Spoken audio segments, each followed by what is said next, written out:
어느 도인과의 대화에 대하여 진리라고 생각하는 기준은 사람마다 다르며 진리를 탐구하는 길 또한 따로따로 이어서 획일화되지 않으며 다양한 방법이 있을 것이다.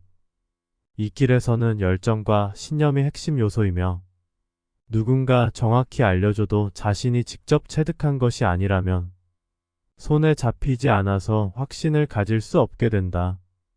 따라서 순전히 자신의 노력만으로 진리를 탐구하여야 한다. 진리의 길을 감에 있어서 열정과 신념이 생기려면 남과 다른 괴로움이 있거나 강한 확신이 있어야 한다. 즉, 존재에 대한 괴로움과 존재의 이치를 깊이 들여다보면 확신이 생겨 열정과 신념은 저절로 우러나오게 된다. 이때 존재에 대한 문제점을 인식하느냐 못하느냐의 차이다. 존재에 대한 관찰이 이 길에서는 핵심이다. 존재에 대한 관찰이 실제로 현실에서 이루어진다는 것은 생존 경쟁에 시달리는 사람들에게는 불가능에 가깝다. 그러나 더는 끌려다니지 말고 이번 생에서 끝장을 보아야만 한다. 어느 도인과 나눈 질문과 대답이다. 아마도 도인은 의심을 내어 인과와 윤회에 대한 나의 견해를 구체적으로 점검해 보자는 차원에서 질문한 것으로 보인다. 1. 도인 윤회가 굴러가는 속성은 무엇인가? 나 인과에 얽혀서 원인에 따른 결과로 윤회에 얽히게 된다. 해설 인과는 원인이 결과로 이어지는데 그러기 위해서는 윤회가 필요하다. 윤회하면 또 원인이 끝없이 만들어지는 악순환에 이르게 되어 해소돼야 할 결과가 계속 쌓여서 미처 원인이 해소가 안 되기에 끝없이 돌고 돌아 윤회를 못 벗어나는 거다. 그래서 윤회에서 벗어나려는 수행자는 모든 원인을 끊어버리는 사마타나 위파사나 같은 참선 수행이 필요하다. 이 도인 자신의 본체가 영혼이라고 하였는데 영혼이 뒤에 만들어진 건지 아니면 처음부터 만들어진 건가? 나 무엇보다 먼저인지 뒤인지가 안 나와 있다. 즉, 이 질문은 기준이 없는 잘못된 질문이다. 해설 존재 시스템이 만들어진 후에 영혼이 만들어졌다고 볼 수 있다.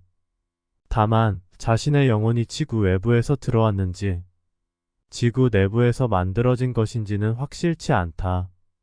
3. 도인 전생을 보았는지 전생을 보았으면 몇 생을 보았는지 그리고 가장 오래된 전생은 몇 년 정도이었는가? 나 전생을 보고 집착하여 전생을 추구하는 것은 바람직하지 않다. 나의 경우 서기 700년경 티베트 토굴에 있는 것 한 번만 보았다. 해설 한 번의 강렬한 전생 기억만으로도 충분하다고 생각한다. 여러 번 윤회를 기억해봐야 괴로움만 더 커진다. 윤회한다는 확신만 있다면 차라리 전생 기억은 안 하는 편이 낫다. 4. 도인 전생을 보았으면 거기에 나오는 인물이 나라는 감각이 있었는지, 만약 나라는 감각이 있었다면 현재의 나라는 감각과 같은 건지, 아니면 다른 건지 만약 같다면 왜 같은지 다르다면 왜 다른 건가? 나 비록 외형과 모습은 달라도 지금의 자신과 같음을 확신하게 된다. 모든 감각은 지금과는 다르지만 그렇다고 하여 전혀 다르지는 않다.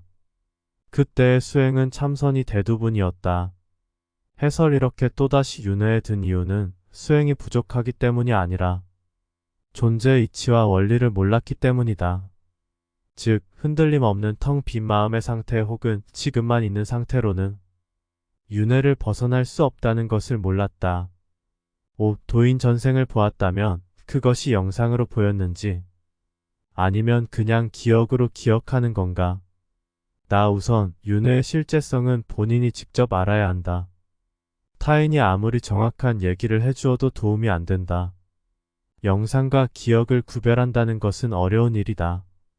정확히는 토굴 속 전생은 영상으로 나타났으며 기억으로 구체화되었다. 해설 본다는 것과 안다는 것의 차이점이 무엇인가?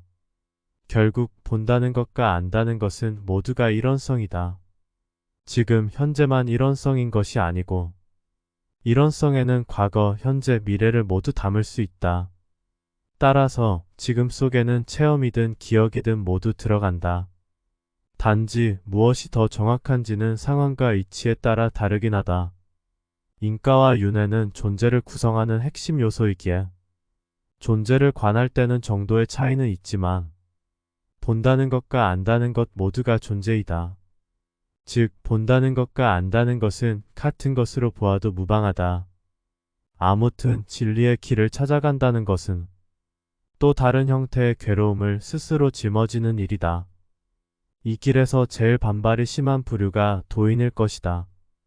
이러한 상태를 산산조각내어 파괴한다고 생각하기 때문인데, 제국의 몰락은 항상 내부에 있듯이 존재를 들여다보는 것이 도인에게는 반란 또는 혁명과 같은 상황이기 때문이다. 즉, 이러한 상태에 머문 도인은 존재를 탐구하는 길이 자신의 평정심이 훼손될 수 있다는 것을 본능적으로 알기에 부정한다. 또한 진리에 대한 탐구의 길에 있어서 방해꾼은 도인뿐만이 아니고 거의 모든 인류라고 보아도 틀리지 않는다. 거짓에 속아 동조하는 자는 속이는 자와 마찬가지 부류다.